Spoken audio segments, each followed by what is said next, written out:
वठी अचो अचार अरे बापू अचार तो खाए कि कुछ खबरी तो कोने पुत्र मुबारक हिडकी है मथाम के आई हिडकी है मथाम के आई हिडकी छोरा काले थोड़ी अमा यो महा वञा तो यो कुंवार जे न कम सां थो वञा हा ॾिस शहज़ादा मां सां कूड़ न ॻाल्हाए न त पातर लाइ कुटींदी सैं चंड्रा ओ अमा यो कुंवार चयो त जेको आहे न सो शिकारपुर वारी न मशहूर अचार अंबड़िनी जी उहा वठी अच त मां उहा वठण थो वञा छा वाकई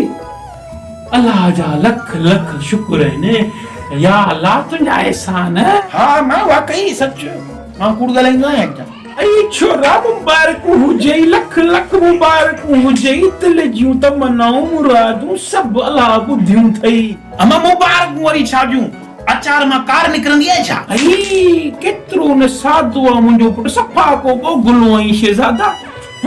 अरे फिल्मूं कोन ॾिठियूं अथई छा ड्रामनि में फिल्मुनि में ॾेखारींदा आहिनि नयूं कुंवारूं खटाण या अचार खाईंदियूं त छा थींदो आहे हा मां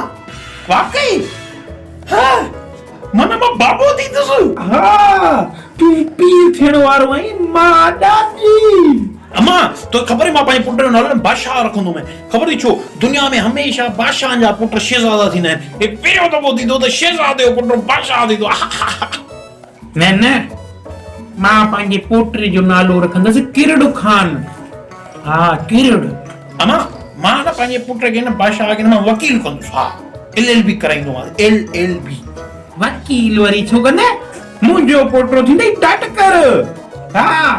हाँ आई मां उनजी शादी भी पंहिंजी मर्ज़ीअ ते कराईंदुसि हा बस कर निभाग शादी पंहिंजे पुट जी मां कराईंदसि पंहिंजी मर्ज़ीअ सां तूं वठी आई न निभागी ॾाची पंहिंजी मर्ज़ीअ सां अमा ॾिस मां तोखे चवां थो मुंहिंजे ऐं मुंहिंजे पुट विच में तूं न अच मां ॿुधायां थो हा हा हा तुंहिंजो पुटु आहे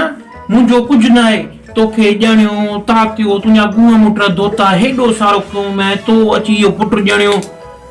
मुंहिंजी का महिनत ई कोन्हे असांजी का वैल्यू ई कोन्हे रा शहज़ादा अञा तूं हिते बीठो आहीं छो जोणे कोन चई कि अचार लाइ बाबा हा चयो त थई अचार वठी अचो भागा वञ न